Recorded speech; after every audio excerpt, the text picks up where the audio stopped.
I'm Chris Judd, and I'm here at IYF 2014, here on the World Plaza, talking to people from all over the world about conversations. What's good about them, what's not so good, how to do them better. What are some things that people do when you're talking to them that lets you know that they are not with you, that they are not present to you during conversation? When they pick up their mobile phones. Well, when people are playing on their phone. Looking at their phone?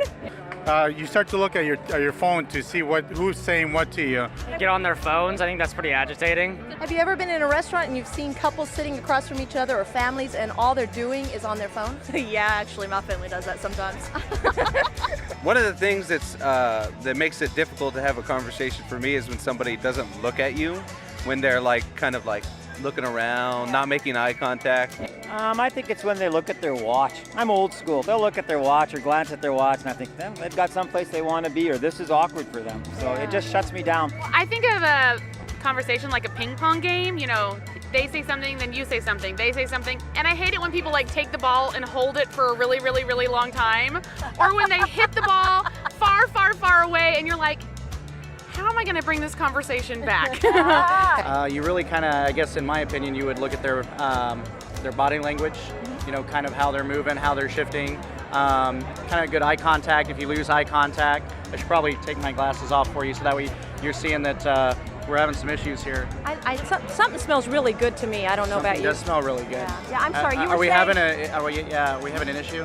You were saying that when they're focused, they're not shifting, they're not looking away, like I was just doing to you. Yeah. Cindy, how about you? What are some things that people do that really let you know that they're not with you, they're not present to you in the conversation? What? I said, what is something that you do that, very good. No, I was just kind of making a joke there, but when I'm having a conversation with you and then I'm looking over here to see who else is in the room. Right. Because if I'm talking to someone, I want them to make eye contact. I think learning to make eye contact is a really big thing because when you're looking in someone's eyes, you can kind of see how they're reacting to what you're saying. I think some of those just normal cues, maybe whether they be physical, nodding the head, listening, and you can kind of tell by if they're watching you, if they start to lean in towards you, that they're interested. Sometimes when I've said something or made a statement and they'll feed it back to me in their own words and it makes me feel like I've been heard. Yeah. Opening their eyes, opening them up, nodding, and keeping full focus on you. Yeah, it's good. Okay.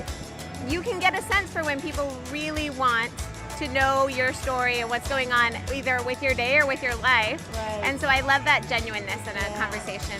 Rather than just a transaction. I got to have this conversation because. Right, exactly. Yeah. I find that a lot of my conversations just stay on that shallow level with people. Not because I want them to, but because people don't have time or they're distracted. Or they don't know necessarily what to talk about. Do you find that at all? Yeah, and I think it's because we're afraid to be vulnerable. Open ourselves up, we might show something that other person doesn't necessarily like. I think one of the things I've practiced is being able to talk and validate things that I don't agree with. And practicing validating that person's feelings, validating that idea, while still being able to express that I have a different idea, and just sharing with people who disagree with things but who are safe, that can say, well, this is how it made me feel, and just really working towards leaving with positive feelings, even if we're disagreeing about what we're talking about. So even in the midst of what could be conflict, you value the person more than being right. Absolutely. I mean, what's the point of just sitting down with someone and just kind of going through the motions? It's really probably borderline waste of time, you know?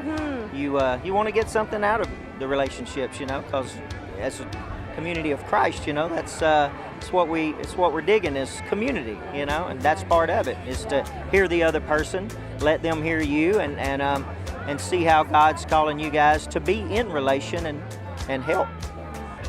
So it really connects with mission, doesn't it, in that sense? Absolutely, because you know, we're in it together, you know. It's not me, it's we, you know. All the way home. All the way home, yeah. See, those pigs had it, and we just let it slip. Just be who you are. That's it.